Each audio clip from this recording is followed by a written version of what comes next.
जिन्न। कमल एक बुद्धिमान युवक था। एक बार वह कहीं जा रहा था। रात होने वाली थी। वह तेजी से चलकर जा रहा था। तभी उसने एक हल्की सी आवाज़ सुनी। कोई कह रहा था, बचाओ बचाओ, मुझे बाहर निकालो। कमल ने इधर उधर देखा। उसे कोई दिखाई नहीं दिया। वह आगे जाने लगा। तभी वहीं आवाज़ फिर आई। कमल ने ध्यान से देखा तो उसे पेड़ के नीचे एक बोतल पड़ी हुई दिखाई दी। उसे लगा कि आवाज़ बोतल के अंदर से आ रही है। कमल ने बोतल को उठाकर देखा।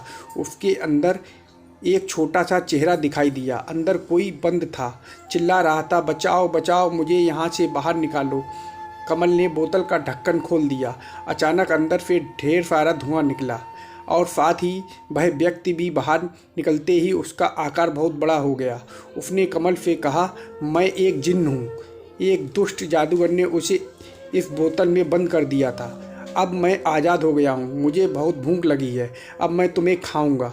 यह सुनकर कमल थोड़ा घबराया, लेकिन उसने जिन्न को पता नहीं लगने दिया कि उसे डर लग रहा है। उसने जिन्न से कहा, तुम मुझे बेवकूफ़ नहीं बना सकते। ज़रा अपना आकार तो देखो और यह बोतल देखो। तुम इतने बड़े होकर इस बोतल के अंदर भला कैसे आ सकते हो? तुम झूठ बोल रहे हो। यह सुनकर जिन्न को गुस्सा आ गया। वह बोला, जिन्न कभी झूठ नहीं बोलते।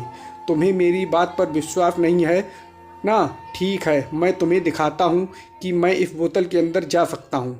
ऐसा कहकर उसने अपना आकार छोटा किया और धुआं बनकर बोतल के अंदर चला गया।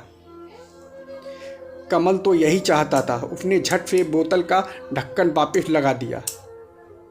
फिर कमल उस जिन्न से बोला, मैं जान गया हूँ कि जिन्न झूठ नहीं बोलते, लेकिन थोड़े बेवकूफ़ ज़रूर होते हैं।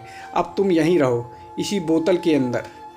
कमल ने वह बोतल एक पत्थर से बांधी और समुद्र में फेंक दी। भारी पत्थर से बंधी होने के कारण बोतल पानी में डूब गई और साथ ही जिन्न भी। एक बात तो तुम समझ गए होगे कि मुसीबत के समय घबराने से कुछ नहीं होता, इसलिए अपनी बुद्धि का उपयोग करना चाहिए, जैसे कमल ने किया।